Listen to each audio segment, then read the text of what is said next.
Hello everybody, welcome back to English with Mr. Delvin. Stop saying RIP. Ya, hentikan mengucapkan RIP, dan RIP. Oke, pada kesempatan kali ini kita akan membahas beberapa ekspresi dalam bahasa Inggris untuk menyampaikan bela sungkawa. Ya, ucapan bela sungkawa dalam bahasa Inggris. Jadi cukup hentikan, jangan gunakan RIP, dan RIP ya. Seperti yang biasa kita perhatikan gitu ya, kalau ada berita duka gitu, baik di WA group, kita cuma respon RIP, atau di Facebook ya, lihat di komennya itu cuma RIP ya. Stop saying RIP. Oke, pada kesempatan kali ini kita akan membahas 5 ekspresi menyampaikan atau mengucapkan bela sungkawa dalam bahasa Inggris. Kita mulai yang pertama. Ini adalah yang sangat umum yang biasa digunakan, yaitu I'm sorry for your loss. I'm sorry for your loss. Atau biasa juga kita mendengar orang bilang I'm sorry to hear that. Tapi to hear that itu terlalu general ya, terlalu umum. Itu biasanya bukan hanya sekedar berita duka sih, tapi berita yang tidak baik orang biasa menggunakan I'm sorry to hear that. Tapi kalau berita duka, biasanya lebih sering orang mengatakan I'm sorry for your loss. I'm sorry for your loss. Oke, itu adalah ekspresi yang pertama.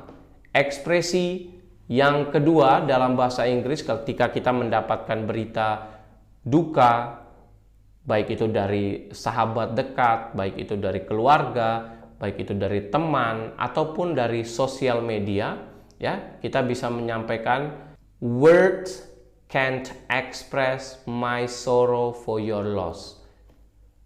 Words can't express my sorrow for your loss. Ya, itu adalah ekspresi dalam bahasa Inggris untuk menyampaikan atau mengucapkan bela sungkawa yang kedua. Oke, kita masuk pada ekspresi dalam bahasa Inggris untuk mengucapkan atau menyampaikan bela sungkawa yang ketiga. Yang ketiga, Anda bisa mengucapkan my deepest condolences for your loss. Ya, my deepest condolences for your loss. Atau bisa juga deepest itu diganti dengan my sincere condolences for your loss. My sincere condolences for your loss. Oke, itu adalah ekspresi yang ketiga untuk mengucapkan bela sungkawa atau ucapan bela sungkawa dalam bahasa Inggris. Oke, yang berikutnya adalah we are shocked and saddened by your loss. We are shocked and saddened by your loss. Oke, ini yang saya harus jelaskan, kata shocked. Oke, teman-teman mungkin di luar sana sering mendengar ada dua kata, yaitu shocked dan surprised ya. Saya yakin pasti ini sangat familiar ya. Dua kata ini kalau Anda translate dalam atau Anda terjemahkan dalam bahasa Indonesia, itu artinya sama-sama terkejut. Tapi hati-hati dalam menggunakan dua kata ini. Jangan sampai orang menyalahartikan ya. Ketika Anda mendengarkan berita duka atau berita yang tidak baik, Anda mengucapkan I'm shocked ya, bukan I'm surprised. Walaupun artinya sama-sama terkejut. Tapi shocked itu terkejut ketika kita mendapatkan berita yang tidak baik, dalam arti berita duka atau berita yang menyedihkan, I'm shocked. Sedangkan surprised itu kita gunakan ketika kita mendapatkan informasi atau berita yang membuat kita senang. Itu kita gunakan I'm surprised. Karena saya masih sering sih mendengar orang mengatakan I'm shocked, padahal itu beritanya berita bahagia. Bahkan ada orang yang bilang I'm surprised, padahal itu beritanya berita duka, seperti itu ya. Itu sangat menyedihkan, sangat miris ya, kalau kita yang paham, karena itu orang bisa tersinggung kalau orang yang ngerti ya. This is the important. Ini saya perlu jelaskan ya. Ini adalah pentingnya belajar bahasa Inggris itu, kita juga belajar yang namanya budaya. Karena ada seperti ini kan, kalau kita menggunakan bahasa Indonesia artinya sama, tapi secara budaya orang menggunakan kata surprise itu untuk hal positif, hal yang menyenangkan. Sedangkan shocked itu untuk hal yang negatif. Ya, seperti itu ya.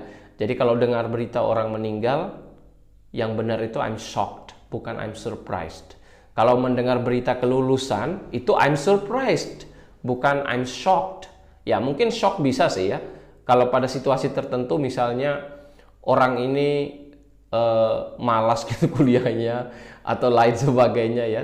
Terus tiba-tiba dia lulus gitu kan, pasti shock gitu ya. Bukan surprise, tapi shock. Wow, sesuatu yang luar biasa. Itu beda lagi situasinya ya. Oke, ya itu sedikit disclaimer ya supaya kita paham bagaimana menggunakan shocked dan kapan menggunakan shocked dan kapan menggunakan surprise. Karena ini kita membahas tentang berita duka, bela sungkawa, kita menggunakan I'm shocked and saddened by your loss. Itu adalah ucapan bela sungkawa yang keempat. Sekarang kita masuk ke ucapan bela sungkawa yang terakhir, yaitu yang kelima ya. Yang kelima itu Anda bisa mengatakannya seperti ini. My deepest condolences to you and your family on the passing of your. Nah, ini setelah your itu Anda bisa isi sendiri ya, menyesuaikan. Misalnya your friend, your father, atau your mother, your grandfather, atau your grandmother, your auntie or your uncle, or your best friend, your boyfriend, or your girlfriend, or your ex-boyfriend, or your ex-girlfriend, or for your son, or your daughter, your baby, ya. It depends on the situations, ya. My deepest condolences to you and your family on the passing of your, ya, bla bla bla, itu diisi sendiri, disesuaikan. Oke, itu adalah 5 ekspresi ucapan bela sungkawa dalam bahasa Inggris ya yang bisa Anda gunakan. Ya, jadi stop saying RIP. Loh, kenapa memangnya dengan RIP? Oke, ya sebenarnya bukan sesuatu yang fatal menggunakan RIP, tapi kesannya RIP itu seperti sudah tidak ada maknanya lagi untuk mengucapkan bela sungkawa yang betul-betul dari dari hati kita ya.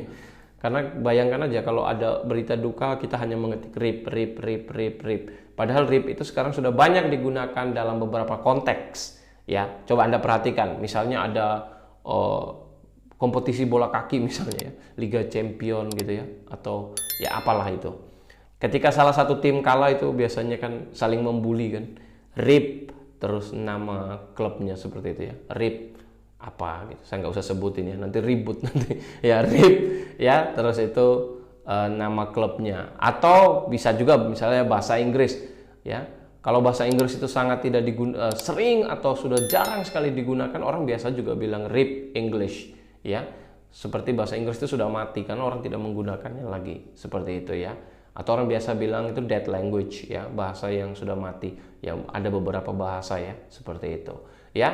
RIP itu jadinya kayaknya tidak terlalu bermakna untuk mengucapkan bela sungkawa kita kepada orang-orang yang kita sayangi atau orang-orang terdekat kita, seperti itu ya. Boleh Anda menggunakan RIP, tapi jangan juga hanya RIP ya.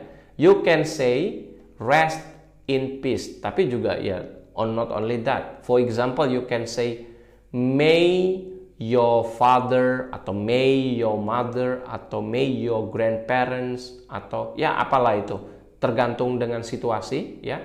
May your diisi sendiri ya, rest in peace. Itu kita benar-benar mendoakan ya, may your bla bla bla rest in peace ya.